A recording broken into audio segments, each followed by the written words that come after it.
है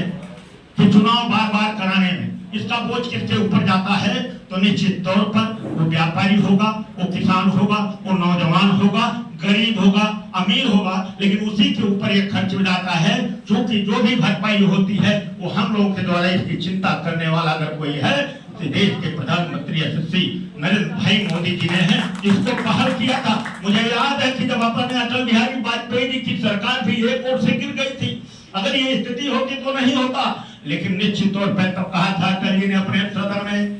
दुकानें सजी हैं, बिकने वाले बैठे हैं, खरीदने वाला कोई नहीं है, मैं भ्रष्टाचार को बढ़ावा नहीं दे सकता, मैं वोट की खरीदारी नहीं करूंगा, ले जाइए इस्तीफा देता हूँ, ऐसे स्वर्गीय अटल बिहारी वाजपेयी ने।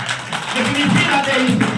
और कौन नहीं जाना चाहता इस देश में। जब अपनी पहली सरकार में अपने स्वर्गीय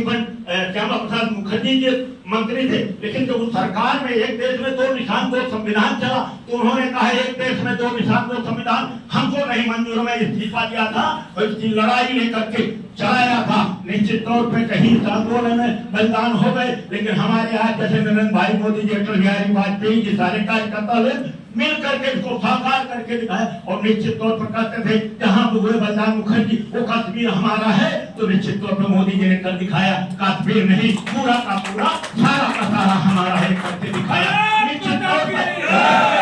और आज भी यही समय है कि नरेंद्र भाई मोदी जी ने कहा है एक राष्ट्रीय चुनाव होगा, विषय वही है, एक देश में दो निशान दो संविधान नहीं होगा, लेकिन विषय वही आ गया कि एक राष्ट्रीय चुनाव होगा। निश्चित तौर पर ये भ्रष्टाचार बढ़ता है, अभी बड़ा प्रमुख का चुनाव होगा तुरंत कहेंगे विश्वास ले आइए तो इतना पैसा मिलेगा, फिर एक बार चुनाव होगा, ऐसे विधानसभा में होगा, खरीदारी बढ़ती है, भ्रष्टाचार बढ़ता है। और तो छोड़ दीजिए, इस रात की धूप में जब लाइन लगा के खड़ा होना पड़ता है, उस गरीब के पैर में जिसके पाँव में चप्पल नहीं होते, पैर जलता है, लाइन लगाता है मसा रहता है का अपने प्रयोग करने के लिए, उसकी आत्मा से पूछे दिन भर क्या बीतता है। निश्चित तौर पर सुरक्षा बल होते हैं, दंगा प्रसाद होता है, उसमें धाराएं बनती हैं, भ्रष्टाचार बढ़ता है, उसको समाप्त करने के लिए अपने देश के सबसे प्रधानमंत्री जी ने इस विषय को रखा है। इसका गठन हुआ है अपने पूर्व राष्ट्रपति रामनाथ कोविंद जी के समय में, ये देश में गठन हुआ, समिति बनी है, तमाम लोगों की जांच